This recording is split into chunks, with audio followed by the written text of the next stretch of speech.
Welcome back, friends. It is that time of the year where I give you my quarterly wrap-up. I will link down below the wrap-up that I did for Q1, which would be January, February, March. Q2, which is the wrap-up I'm doing today, is April, May, June. I read 30 books in these 3 months, which is the most books that I've ever read in a single quarter. So I figured let's get the negativity out of the way first, and we'll start with all the books that I gave 1 star. Now for this section, I decided to start with the least worst book that I read, if that makes any sense. So this is the book that I hated the least out of all my 1 stars, and that book is going to be Bright Young Women. This book is loosely based on the Ted Bundy murders at that college based in Florida. I think the author of this book had good intentions, but the execution was done poorly. I just also don't like true crime anymore, so I really don't know why I picked this up. I think the author's intention was to make it like true crime, but more like ethical and not take advantage of the victims, but I just feel like the author described some of the real life victims in a way that I don't think that those victims would like. I actually ended up DNFing this book. I stopped reading at the 60% mark, but I still gave it a rating on Goodreads. I feel like if I make it more than halfway through the book that I can then give it a rating, and my rating for this one is obviously 1 star. The next book I read was Diavola. I don't know how we're pronouncing the title of this book. This is based on this family who takes a vacation out in Italy, and they stayed in a haunted house. And there is a ghost there who haunts the family. There are some time slippage or some missing time. But what I really need you to know about this book is that everyone in this book is absolutely the worst. This book is about white people being awful. I don't remember the names of the characters in this book. I think the main character's name is Anna, and she's an unlikable character, but out of everyone in this book, she is the least unlikable. She's the one that the ghost picks to haunt. But I just need you to know, everyone in this book is so unbelievably unlikable, and the book's not even scary. I think the scariest thing about this book is that the author kept writing that the ghost had piss yellow hair. And that's all I'm going to say about that book. I don't recommend it. Now, the next 2 books in this category is kind of a toss-up because I hate both of these books with equal measure. So the first one is Happy Place by Emily Henry. I had such high hopes for this book. It is following our 2 characters, Wynn and Harriet. They've been a couple for over 10 years. They met in college, and they have this group of friends, and they decide to go on a friend's vacation to this girl's cottage. They apparently go on a friend's vacation every summer. And when they get there, 2 of their friends are like, oh, surprise, we're engaged. We're planning on getting married during this friend's vacation. And so Wayne and Harriet have been a kind of a couple on the rocks. They're engaged, but they broke up, and they don't want to tell their friends that they've broken up because they feel like it's going to ruin their friends' wedding and the vacation. But what I need you to know about this book is that the 2 characters, Wynn and Harriet, they are incapable of communicating with each other. Also, the friends are absolutely the worst. They overstep their boundaries as friends to Wynn and Harriet. I just feel like everyone in this book sucked. I'll link down below the vlog where I read this book. I honestly went on a 10-minute rant about how much I hated this book. The next book I gave 1 star is Heartless by Elsie Silver. This one pains me. This is the second book in the Chestnut Springs series. The first book I gave 4 stars, so I came into this book with high hopes, but unfortunately for me, this book is following a single dad who gets into a relationship with the nanny. What gave this book 1 star is because I don't like children. I don't want even a mention of kids in my book. If there is kids in my book, I just know that I won't like it. The other thing that I absolutely hated about this book is that the 3rd act miscommunication had this trope that I absolutely hate. If it's in a book, it automatically docks it 1 star. I hated the relationship between Kate and Willa. When they got together, he stops calling her Willa. It's just baby, baby, baby, baby, baby. The name Willa doesn't exist anymore. It's just baby. And that annoys me. I don't have a problem with pet names. It's just Kay just overuses it so much. Also, the sex scenes in this book is very graphic, and I did not like this. I honestly would unhaul this, but because it's a part of a series and I own all 5 books in that series, I want to keep it together. But just know, this one I don't like. I'm currently reading the 3rd book, which is Powerless, and I'm liking that a lot more. I'm more than halfway through, and I think if that one keeps going the way that it's going, it's probably going to be a 4 or 5 star book for me. So the next set is books that I gave 2 stars. The first book I read was Bride, which is a vampire werewolf loosely based on the Omegaverse. Vampire is in an arranged marriage with this werewolf. There's a lot of like political factions and warring factions, and the vampires and werewolves and humans don't like each other. But this is another book where there was a child involved. I think the writing was just so bad. It felt so immature. The characters themselves were so immature. In moments where they were like fighting for life or death, like characters couldn't help but crack a joke, and I'm like, now is not the time, now is not the place. But I would consider giving Ali Hazelwood a second chance, because I think this was her first like fantasy paranormal book. Normally she writes contemporary romance, and maybe that was the problem that I found with this book. The next book I read was Dead of Winter by Darcy Coates. I have not been mentioning the authors' names because I simply don't remember the authors, but I'll have the picture of the book on screen for the books that I do own. So Dead of Winter is giving No Exit vibes, but if No Exit was boring. The plot was predictable. We're following 9 to 10 people who get stranded out in the dead of winter in this lodge, and slowly but surely each one of them gets picked off by the murderer. The murderer reveal was so stupid, but also just like the plot itself was boring. I do own a physical copy of this book, but I don't know where it is. I meant to put it on my Pango shop, and I need to find my copy of this book. Like the minute I finished it, it fell into a black hole. I have no idea where it is. The next book is That Time I Got Drunk and Saved the Demon by Kimberly Lemming. This one I had such high hopes for, but we're basically following this character named Cinnamon who saves a demon, and they go on this adventure to take down this witch. My mistake with this book is I listened to it on audio, and I have to say the audio is not the way to go. It was too silly goofy. Like, I love me some silly goofy, but this one just took it to another level. If I had physically read this book, then maybe my rating would be different. I think the premise and the plot was good. It's just the writing was not it. The next book is Only the Good Indians by Stephen Graham Jones. And this is following a group of Native Americans who go on this hunting trip, and they kill some elk, and then there's this elk curse placed on them, and then each one of them who are involved in this hunting trip is dying. The thing about this book is that it's very confusing. It's just written in a manner where you could not keep track of the timelines, but I also did not find the elk curse to be very scary.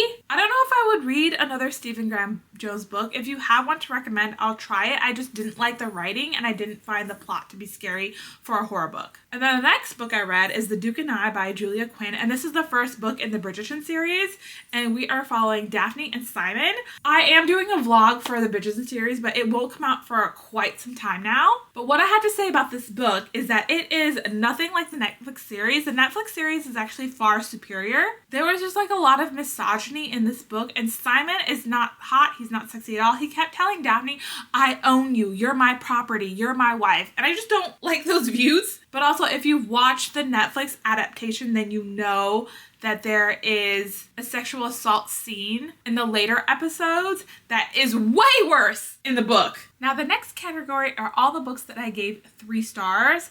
So the first one actually pains me to have given 3 stars, and that would be 11/22/63 by Stephen King. This is a book that I read back in 2016, 2017, and when I initially read it, I gave it 5 stars. I read this for a video where I gave my past faves a reread to see if it still held up, and this one unfortunately did not. I just felt that this book was very boring and it was far too long. This book is over 800 pages. We're following Jake, who decides to go back in time to save JFK from the assassination, but he actually makes a huge mess of things. I love time travel stories, but the problem with this one is that I just found his reasoning for going back to save JFK to be laughable. I did not like the romance, and again, I just found it very boring. I love historical fantasy, but this one needed to be cut by 300 pages. The next book I read was Paladin Strength by T. Kingfisher. This one also pains me to have given 3 stars because I love me some T. Kingfisher fantasy. We're following 2 characters. The first one name is Isvan, and I think the girl's name is Claire. Isvan is a paladin where his god has abandoned him. And then we're following Claire, who is a nun whose superpower is to shapeshift into a beer. I read this book at a time in my life where I had a lot of things going on with my job, with my personal life. So I don't know if me giving this book 3 stars is the book's fault or if it's because I read it at a time where I shouldn't have been reading it.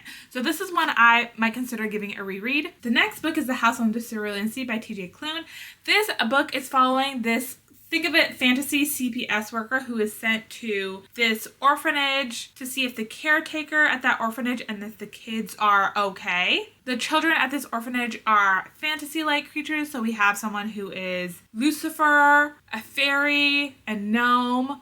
The reason why I didn't like this book is because, like I mentioned before, we got some kids involved and I don't like kids in my book. But if you like fantasy found family, then this might be for you. The thing that I enjoyed most about this book was the CPS worker and the caretaker get into a relationship with each other. And I love that. I found that very cute. It's just I couldn't get into the children aspect of it. The next book I read is Icebreaker. I know this is a highly popular TikTok famous book. I read it for a vlog that I don't know if at the time of this recording, this vlog will be released and out already, but just know that it is coming if it hasn't been posted. But we're following Nate and Anastasia. There are college students. Nate is a hockey player and Anastasia is a figure skater. At the beginning of the book, the figure skaters' rink is destroyed, so they have to share a rink with the hockey players. And Anastasia and Nate get into a little bit of a romance. This book is 3 stars because the pacing of this was kind of all over the place. It didn't follow the pacing of a regular romance. Anastasia and Nate got together within like the first third of this book and then they broke up, kind of, sort of, and then they got back together. The pacing for this was just really weird. But what I will say about this book is I love the relationship between the two of them, and Anastasia goes to therapy to resolve some of her problems, which I thought was very mature and very cute of something to have in a hockey figure skating romance book. What I did like about this book is I myself being a figure skater, there were so many figure skating inaccuracies in this book. It was actually laughable. Like the things that Anastasia tries to do in this book, like you could not do that in the real world in a figure skating competition at the Olympics. It just wouldn't fly. And so that is something particular to me that grinded on my nerves about this book. The next book I gave 3 stars is Master of Crows by Grace Draven. And I love me some Grace Draven, but this book unfortunately was not it, and that's mainly due to the main characters. So we're following Sahara, who is the Master of Crows, and then we're following Martise, who is sent to the Master of Crows to kind of be his apprentice. Sahara is a mage of sorts, and Martise has what they think is the gift, but they don't know what her gift is. At the very beginning of this book, Sahara is kind of indifferent, borderline on rude towards Martise, and Martise herself, she's like, I'm very plain, I'm very forgettable, and she's just not a character that would like take action. And that is something that I didn't enjoy about this book, is that the romance didn't really do it for me. And once Martise's magic presented itself, that is when Sahara like took a notice of her. He was like, ooh, there might be something with her. And I'm just like, do you like her because of her magic, or do you actually like her as a person? So this one gave me a little bit of mixed feelings. And then the next book I read is one that I recently finished at the time of this recording, which is Second Rebel. Just think of this book as a lower fantasy version of Dune. We're following 4 characters: Leto, Hero, Lucidia, and Astrid. There is a non-binary character within this book, but I found the plot to be very confusing. Again, this could be a me problem. I think I let too much time pass between when I read the first book and the second book, and therefore some of this wasn't clicking for me. So this is something that I might consider rereading in the future. The next set of books are the books that I gave 4 stars. The first one is The Final Empire. I don't feel like I need to go too in-depth about the plot of this book because everyone and their mom knows what The Final Empire is. This is another book that I read back in 2015, 2016 that I decided to reread to see if it still held up. And I'm happy to say that it does. I think back then I gave it 5 stars, but upon rereading it, I gave it 4 stars. I think typical of Brandon Sanderson's book is that he is just putting his whole writeressy into the book. I think you could easily cut out maybe like 200 pages and this book would have told the same story. I just need Brandon Sanderson, when he sits down and thinks that he's done writing a book, no sir. Cut at least 100 to 150 pages out of your book. I really want to get to the rest of the books in the series this year, and I'm making that a goal for myself. And then the next book I read is The Last Housewife by Ashley Winstead. This is a thriller. We're following some girls, and when they are in college, they get involved into a cult, with a very domineering man. And then they break away from the cult only to realize as they get older that cult is still around and it's thriving. Our main character, Shay, only decides to go after this cult after one of her friends, I think her friend's name is Lauren, dies, but she suspects it might be a murder. Trigger warning for all sorts of things for this book, for rape, for suicide, for SA. If you can handle that, then I would recommend this book. The next book I read was Entreat Me by Grace Draven. I like this one way more than Master of Crows. Grace Draven just has a way of writing romance and fantasy where neither of the genre lacks, and I loved the storytelling in this and the romance. This is a Beauty and the Beast retelling, but we're following two sisters and their respective love interests turns into a beast. We're following Cinia, who's kind of like more demure, and then we're following Luavain, who is the older sister, and she is very sure in herself and what she wants. I found the smut in this book to be very well written. The only thing that I didn't like about this book was, if you know the Beauty and the Beast story and you watch the Disney version, obviously there's a curse placed on the beast and that curse is broken by the end of the movie, and same thing happens here. But when the curse is broken, it was just very confusing to me as to how they did that, and I actually had to look up and understand what happened there. The next book I read was A Murderous Relation, and this is the 5th book in the Veronica Speedwell series. Unfortunately, this is my least favorite Veronica Speedwell book. Every single book up to this point I had given 5 stars. Veronica is a lepidopterist, Stoker is a taxidermist, but really he's kind of like a jack of all trades. This is a slow burn historical Regency romance. But this book brought back a mystery that happened in the first book that was unresolved, and I just did not like that. I just feel like we didn't need to revisit that plot line. It should have just been left where it was, never to be mentioned or brought up again. Because the mystery was lacking is why I gave it 4 stars. The other reason why I gave it 4 stars is that I thought we were going to make some headway into Veronica and Stoker's romantic relationship, but this book found them, I don't want to say at odds, but not in the same headspace, and I just is so unlike them. And this one hurts my heart to have given 4 stars because I just love this series so much, and I would recommend it to anybody. And then the next book I read for this category is The Good Daughter by Karen Slaughter. This book, we are following 2 sisters, Charlotte and Samantha. When they are young, something very tragic happens to them, and they are taken out into the woods by these bad men that were actually looking for their dad, and their mom is murdered. And this book is really following kind of the trajectory of them becoming adults, and then something else really tragic happened to them as adults, and they are then set to investigate. They are both lawyers. Their dad is a lawyer, and they're set to investigate what happened with this tragedy, this one that's happening in present day as they're adults, and what happened to them back into the past. This book, I want to say, is more of like a character study on Samantha and Charlotte than it is a thriller.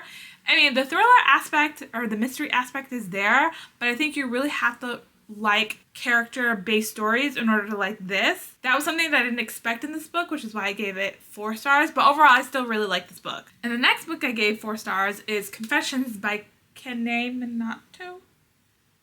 I don't know if I pronounced that right. This is a translated book from Japanese, and the story does take place in Japan. We're following a teacher who sits her classroom down one day and says, "One of you guys in this room killed my daughter, and I know which one it is." And so she sits down and tells them the story. I, in my head, built up what I thought the plot twist was going to be, and it was not it. I just thought that what I built up in my head was more interesting than the plot twist murder reveal. And I did like the plot twist. I just think my Delulu plot twist was better than what was written. But this is something that I would recommend. I really enjoyed it. I really liked it. And I want to read more translated books. Now we're moving on to my 5-star reads.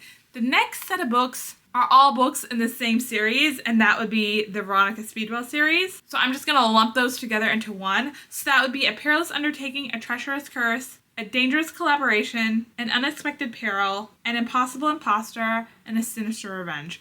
All of those books I gave 5 stars. And those would be 6 books. When I tell you, I love me some Veronica Speedwell, I need you to believe me. I think all that I mentioned was books 2 through 7 minus A Murderous Relation, because I said previously I gave that one 4 stars. I just love the slow burn romance between Veronica and Stoker.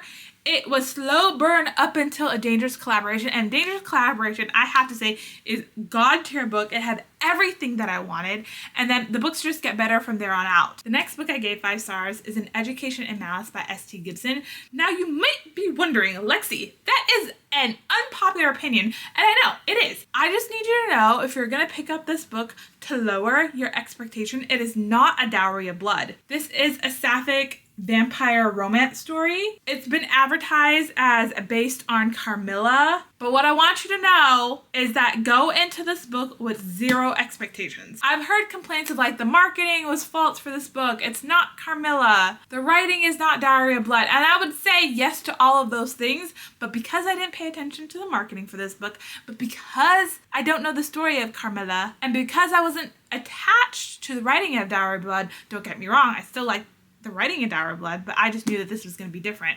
My expectations were in hell for this book, and I was wonderfully surprised when I ended up loving it. Don't come at me. This book was written for me and probably me alone. The next book I gave 5 stars is Pachinko by Minji Lee. This is a book following this family in Korea who moves to Japan for a better life. This book takes place within the early 1930s, but it is a sweeping generational story. What you need to know about this book is that we're following this Korean family at a time when Korea is being occupied by Japan. You really fall in love with the family in the story, but nothing but bad things happen to them. We're following a main character whose name is Sunja, whose baby daddy leaves her, and then the story just takes on from there. Like I said, it's a multi-generational story. Tragic things happen. This book made me sad. It did not make me cry, but I just learned so much about reading what happened between Korea and Japan back in these times, and I love this story. Now, I have saved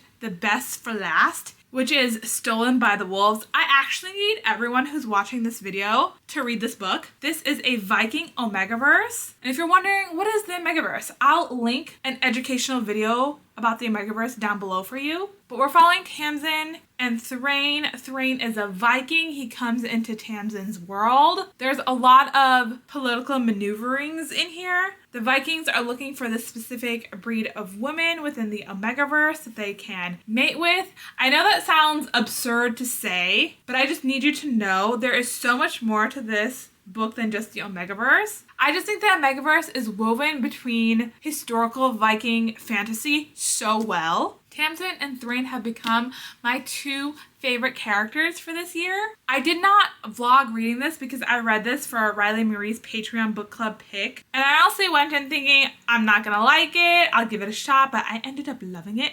And then after I finished reading this book, I bought the other books in the series. This is actually a special edition copy, if you see the back here. And then it also has sprayed edges, and there are nice end pages in here.